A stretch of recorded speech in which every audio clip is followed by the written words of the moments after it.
আসসালামু আলাইকুম। আজকের ক্লাসে আমরা দেখব হচ্ছে প্যাচ টুল, কন্টেন্ট মুভ টুল, আর একটা হচ্ছে রেড আই টুল। তো চলুন শুরু করা যাক। আমরা এখানে রাইট বাটন ক্লিক করলেই আমরা দেখতে পাচ্ছি হচ্ছে আমাদের যদি স্পট হিলিং ব্রাশ টুলের উপর আমরা রাইট বাটন ক্লিক করলেই আমরা দেখতে পারবো প্যাচ টুল, কন্টেন্ট মুভ টুল, আর একটা হচ্ছে রেড আই টুল। তো সর্বপ্রথম আমরা দেখবো হচ্ছে প্যাচ টুল। তো এটার কাজ কি? আমরা একটা পিকচার নিয়ে আসি এর জন্য ফাইল থেকে ওপেন থেকে আমাদের যে পিকচারটা আসে সেটা আমরা নিয়ে আসি। আমরা এই পিকচারটা নিয়ে আসলাম।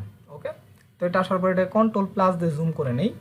এখন হচ্ছে আমরা দেখবো যে প্যাচ টুল দিয়ে কী করে। প্যাচ টুলে ক্লিক দেওয়ার পর আমাদের যে উপরের যে হচ্ছে যে অপশন বারটা আছে এখানে দেখবো হচ্ছে সোর্স লেখা আছে আর ডেস্টিনেশন লেখা আছে। তো আমরা যদি সোর্সে ক্লিক দেওয়া থাকে তাহলে হচ্ছে আমরা যদি আমাদের যে ক্ষত চিহ্নটা আছে এটাকে যদি সিলেক্ট করি, এরকম ক্লিক দিয়ে সিলেক্ট করলে এটা দিয়ে সম্পূর্ণটাকে এরকম মার্ক চলে আসে। তারপরে জাস্ট এটার উপরে মার্কের উপরে ক্লিক দেওয়া জাস্ট এটাকে সরাইলেই আমরা দেখতে পারবো হচ্ছে এটা ভালো হয়ে গেছে। মানে হচ্ছে খারাপ অংশটুকু আমরা ভালোর উপরে নিলেই সেটা ভালো হয়ে যায়। যেমন হচ্ছে আমরা এই অংশটুকু নিব, জাস্ট এটুকু করে সিলেক্ট করলাম, এটাকে যদি ক্লিক করে ভালো উপরে নেওয়া যায় তো এটা ভালো হয়ে যাবে এরকম। তো এখন হচ্ছে আমরা আরেকটা অংশ দেখি, এইদিকে আমরা এখন ক্লিক দিলাম, ক্লিক দেওয়ার পর ড্র্যাগ করে যদি এটাকে এইদিকে নিয়ে আসি তাহলে সেটা ভালো হয়ে যায়।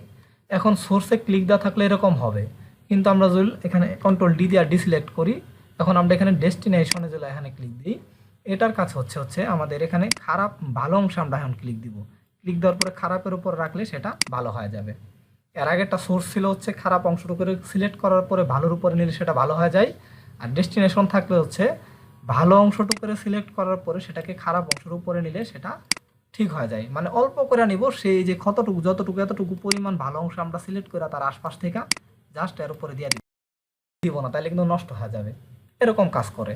ওকে, আশা করি বুঝতে পারছি। এখন আমরা দেখবো সেখানে ক্লিক দেওয়ার পরে এই দুইটা কাজ, আপনার প্যাচ টুলের মূলত এই দুইটা কাজ।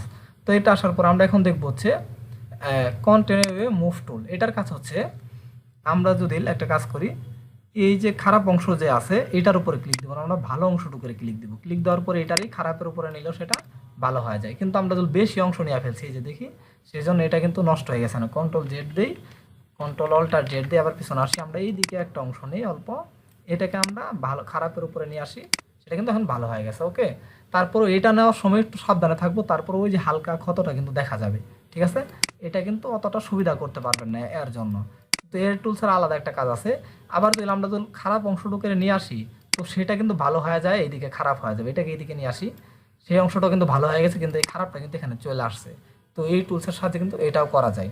কিন্তু আমরা এটাকে ভালো করতে কি করব, আরেকটা উপায় আছে। কন্টেন্ট এর আরেকভাবে করা যায়। যেমন হচ্ছে আমরা একটা ইলিপস টুল নিলাম, ঠিক আছে, ইলিপটিক্যাল টুল নেওয়ার পরে এর উপরে একটা সিলেকশন নিলাম, নিছি, নেওয়ার পরে যদি আমি শিফট ব্যাক স্পেস দিই, শিফটে ক্লিক দেওয়ার পরে ব্যাক স্পেস দিই, তাহলে আমরা দেখতে পারবো এখানে কন্টেন্ট এটা আসার পরে এখানে ওকে দিলেই সেই অংশটুকু কিন্তু মুছে গেছে। কন্ট্রোল ডি দিই, সেটা কিন্তু ভালো হয়ে গেছে।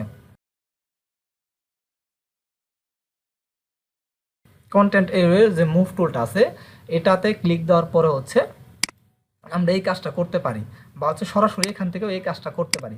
যেমন হচ্ছে আমরা একটা পিকচার নিয়ে আসি, এখানে ফাইল থেকে ওপেন থেকে হচ্ছে আমরা এইদিকে একটা পিকচার নিয়ে আসি, ধরি এই পিকচারটা আমরা নিয়ে আসলাম। ওকে, নিয়ে আসার পর একটা জিনিস খেয়াল করি, এটাকে যদি আমরা কন্ট্রোল মাইনাস একটু ছোটো করে নিলাম, বা হালকা একটু ছোটো করে নিই জুম টুল দিয়ে এরকম।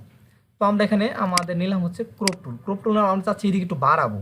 তো আমরা যদি এদিকে একটু বাড়াই নেই এতটুকু অংশ, ইন্টার দেই, তো এখন দেখি যে আমাদের এই অংশটুকু কিন্তু এদিকে বাইরে গেছে, কিন্তু এদিকে কিন্তু আমাদের এরকম ঘাস নাই, আকাশ নাই, কিন্তু আমরা চাচ্ছি যে এই ঘাস আর এই আকাশটুকু এখানে চলে আসুক। এটার প্রপার নিয়ম হচ্ছে এখানে আমরা এই যে রেক্টেঙ্গুলার টুল নেওয়ার পর আমাদের যে খালি অংশটুকু আছে এটুকু সিলেক্ট করার পরে এইদিকে হালকা একটু বার করে দিব। ঠিক আছে, এরকম সিলেকশন নেব, হালকা একটু গ্যাপ রাখবো এইদিকে, এই যে এরকম করে আমরা সিলেকশনটা নিয়ে নিব। শিফট ব্যাক স্পেস ক্লিক দেই, তাহলে এরকম আসবে, কন্টেন্ট আসবে। তো এখানে ওকে দিলেই দেখি ওই অংশটুকু কিন্তু পুরোটা হয়ে গেছে। দিয়ে কন্ট্রোল ডি দিয়ে ডিসিলেক্ট। তো এইভাবে করলে কিন্তু এই যে কন্টেন্ট এরিয়াটার মূলত এই কাজটাই, যে খালি যে অংশটুকু থাকবে সেটাকে আশপাশের জিনিসগুলো নিয়ে এসে সেটাকে ব্যাকআপ করে দিবে। তো এখন কিন্তু বোঝাই যাচ্ছে না যে আমি এটা বাড়াইছি। তো এইভাবে কিন্তু প্রপারভাবে করা যায়। তো আমাদের আগের পিকচার আসি, তো এইভাবে মূলত কাজটা করা যায়। তো এখন রেট আই যে কাজটা সেটার জন্য আমরা আরেকটা পিকচার নিয়ে আসি, ফাইল ওপেন থেকে আমরা জাস্ট এখান থেকে দুইটা পিকচার নিয়ে আসি। ওকে, তো এরকম।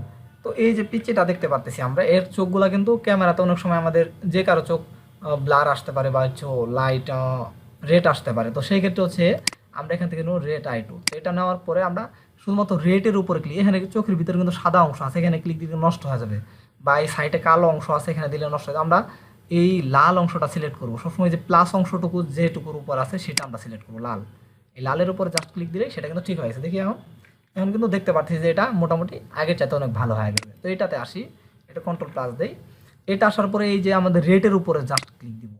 এটা নেওয়ার পর জাস্ট একটা ক্লিক, আর কিছুই না, বেশি কিছু না, একটা ক্লিক দিলেই মূলত এটার কাজটা হয়ে যায়। তো আমরা কিন্তু আমাদের যে তিনটা টুল ছিল, প্যাচ টুল, কন্টেন্ট এরিয়া মুভ টুল, আরেকটা হচ্ছে রেড আই টুল, তো এই টুলগুলো কিন্তু কাজ কিন্তু আমরা দেখা হয়ে গেল। আবার আমি একটু দেখাচ্ছি যে আমাদের প্যাচ টুলের মূলত কাজ হচ্ছে, আমাদের যে সোর্সে থাকে তাহলে হচ্ছে আমাদের খারাপ অংশটুকু সিলেক্ট করার পরে সেটাকে ভালোর উপরে নিলে সে অংশটা ভালো হয়ে যায়, কন্ট্রোল ডি দিয়ে ডিসিলেক্ট। আবার ডেস্টিনেশনে থাকলে ভালো অংশটুকু সিলেক্ট করার পরে হচ্ছে খারাপের উপরে নিলে সেটা ভালো হয়ে যায়। তো এইভাবে কিন্তু আমাদের কাজটা করতে হবে। ওকে, তো এইভাবে আস্তে আস্তে আমরা যখন সম্পূর্ণ কাজটা করব তখন কিন্তু সেটা ঠিক হয়ে যাবে।